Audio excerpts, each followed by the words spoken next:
Peace family, back again at you with a new video. You know what I'm saying? We're still digging down the Torah analogy. We're still digging down the lies and the seeds. You know what I'm saying? So we're going to keep pushing this stuff on to you to understand and to question and to investigate. You know what I'm saying? It's an investigation now going on. You know what I'm saying? Because you got the land of Shinar, where it seems all these entities came from. The whole setup came from there, and we are just told tales and stories of who the tribes are, of who is what, and what happens next, and what happens next. You know what I'm saying? And as I told you guys, all the dates, you know what I'm saying, are fabricated. You know what I'm saying? There's a group of people that work together on this stuff. You know what I'm saying? And one of them, let's just read for a bit. It's saying Akkadian period bronze head in the Nineveh temple built by King Manish Tutsu.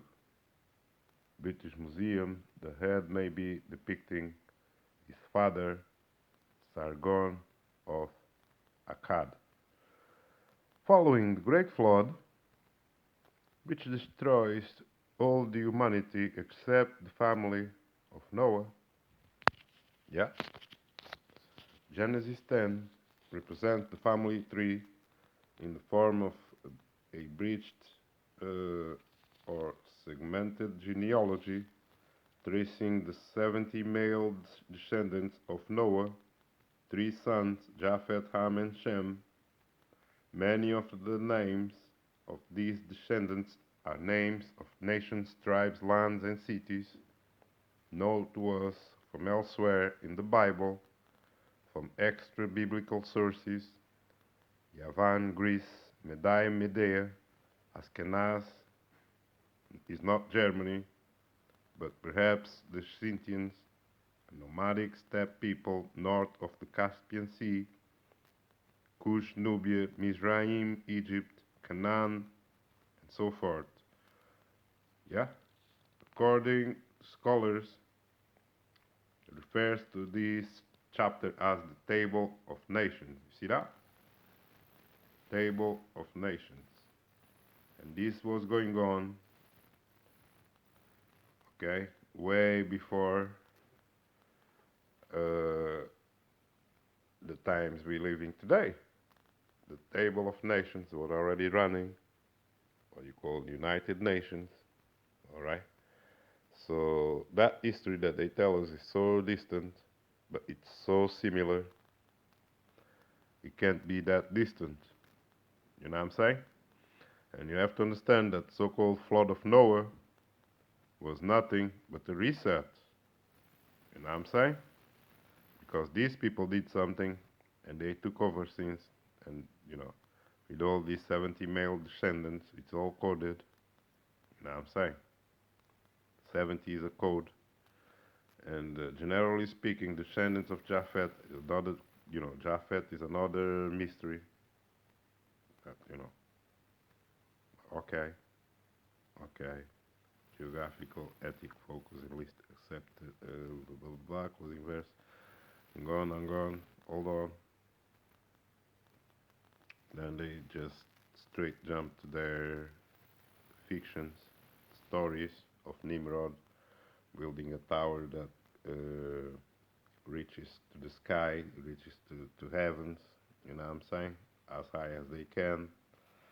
And then they have the tale that Mosai comes down and see that what they're doing and destroy it and da da da da da da da da.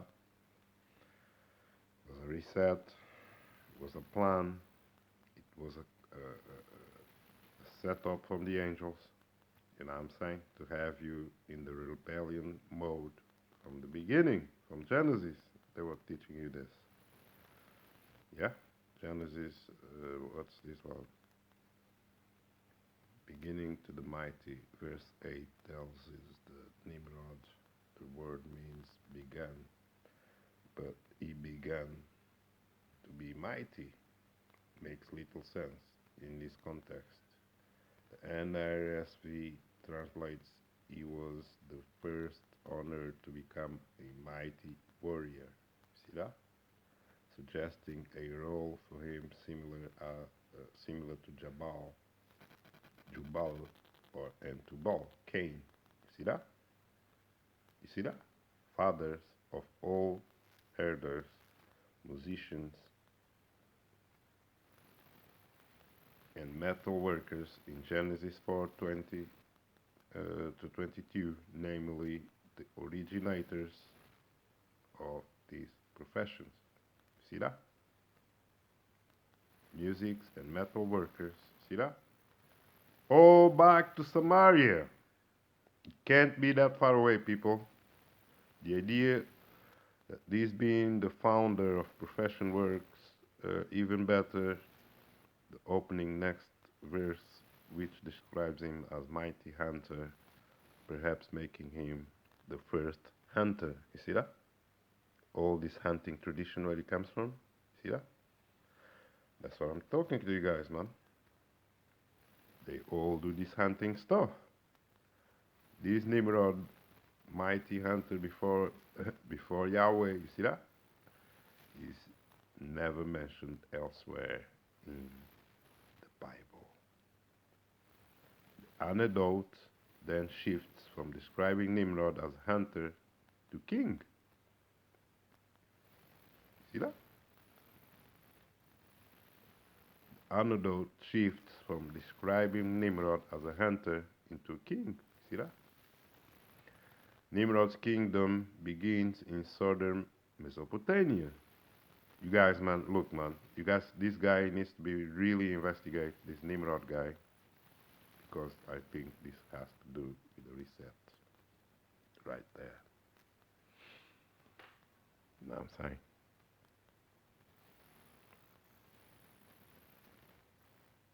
It's all made up. There was a reset going on. Yeah, Babylon is capital of the empire, which will eventually destroy Judah. It is in southern Mesopotamia, so the only people that were against it was Judah.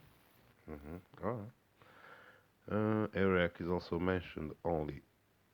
Iraq was the first or the second city they did. First is Akkad, was it?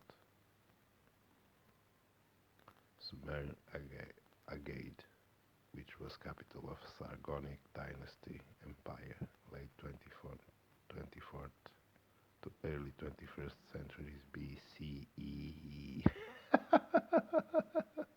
Far away, yeah? Alright.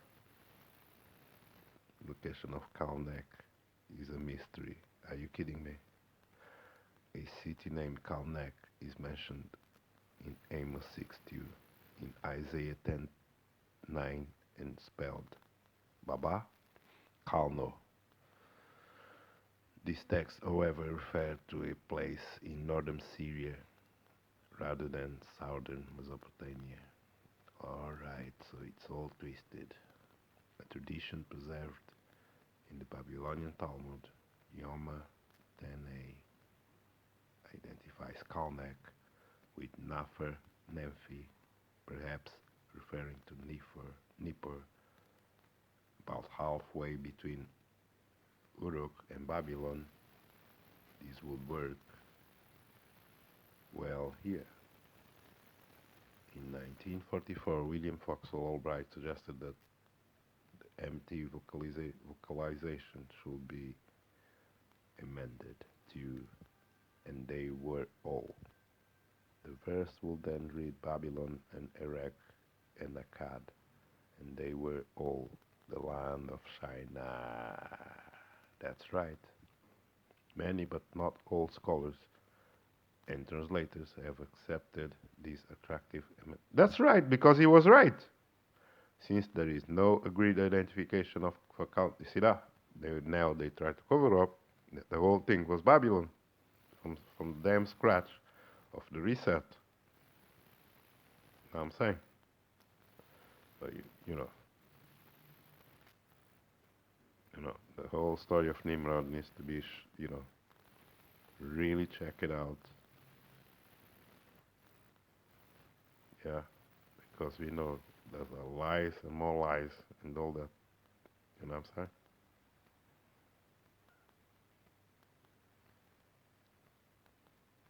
I'm saying they don't give you no nothing. It's a cube, man. I'm telling you. It's just a cube, and they fooled you. They created all these religions based in lies and deceit of kings, like Nimrod. First he was a hunter, and then he became a king. Yeah, yeah. And then what? Did Esau kill him? It was a story of killing from the beginning. Hunting, killing, and kingship all come in one pack, brothers and sisters. I want you guys to, you know, check these stories that they tell you, yeah, about the kingship, because it all ends in human sacrifice. It's not by accident. People come hunting, and next minute they want to be kings. Next minute they hunting people. They're sacrificing people. That's all a connection in all of that. I want you guys to think about. Yeah, and these are the guys that build this book that you worship. Yeah. So that's all, man. Give all praise to Most High only. I already told you guys there is no names for the Most High. There is no other gods. Yeah, all the gods of the hidden are idols. We are only dealing with Most High and Most High only, the Creator. You know what I'm saying? And there is no one else. That's right. That's it, man. All praise to Most High. I love you all, brothers and sisters. Peace.